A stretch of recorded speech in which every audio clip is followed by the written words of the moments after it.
শুনানি চলাকালীন দুই ফুলের সংঘর্ষে উত্তপ্ত হয়ে ওঠে হুগলির মগরা বিডিও অফিস চত্বর।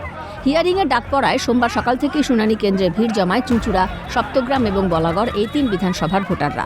হঠাৎই তৃণমূল ও বিজেপি কর্মী সমর্থকদের মধ্যে বাধে বচসা, চলে ধাক্কাধাক্কি। একে অপরের বিরুদ্ধে তুলেছে অভিযোগের আঙুল।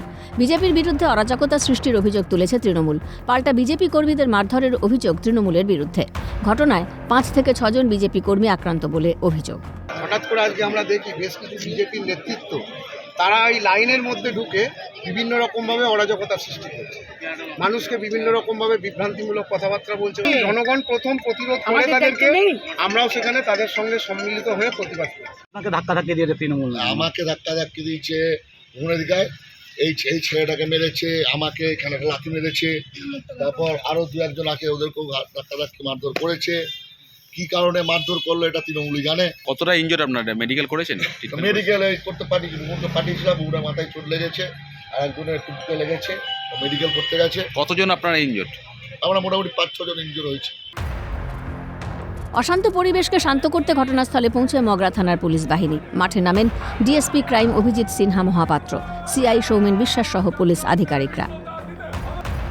অন্যদিকে শুনানির নামে সাধারণ ভোটারদের হয়রানি, ফর্ম 7কে ঘিরে দিকে দিকে প্রতিবাদ আন্দোলন। এবার হাওড়া জেলাশাসকের অফিসের নিচে ধর্নায় বসল তৃণমূল। নেতৃত্বে হাওড়া সদর তৃণমূল কংগ্রেসের সভাপতি এবং উত্তর হাওড়ার বিধায়ক গৌতম চৌধুরী।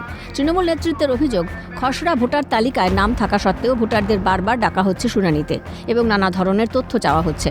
ফলে হাজার হাজার বৈধ ভোটারের নাম বাতিলের সম্ভাবনা দেখা দিয়েছে। পাল্টা হয়রানির অভিযোগ তুলেছে বিজেপি। হাওড়ায় প্রায় 5,000 করে এক একটা ব্লকে, 8,000 মানে 5-8 40,000 মুরলীধর স্ট্রিট থেকে বাঁচ করে 7 নম্বর ফর্ম এসছে, আর প্রত্যেককে লিখে দেওয়া আছে গৌতম চৌধুরী, নট ইন্ডিয়ান। এই করে মমতা বন্দ্যোপাধ্যায়কে হেনস্থা করা হচ্ছে। বাংলার সাধারণ খেটে খাওয়া মানুষদের, শান্তিপূর্ণ মানুষের ভোটাধিকার হরণ করা হচ্ছে। এর প্রতিবাদে আজ আমরা রাস্তায় নেমেছি, আমাদের আন্দোলন চলবে। ওরা লোক দেখানো করছে, প্রতিটা বুথে ভোটারদের বেছে বেছে হিন্দুদের এবং বেছে বেছে বিজেপির ভোটারদের ওরা হয়রানি করছে। ধর্নাকে কেন্দ্র করে আরও জোরদার করা হয়েছে জেলা মুখ্য নির্বাচনী কার্যালয়ের নিরাপত্তা ব্যবস্থা। তবে আন্দোলন লাগাতার চলবে বলে হুঁশিয়ারি দিয়েছে তৃণমূল।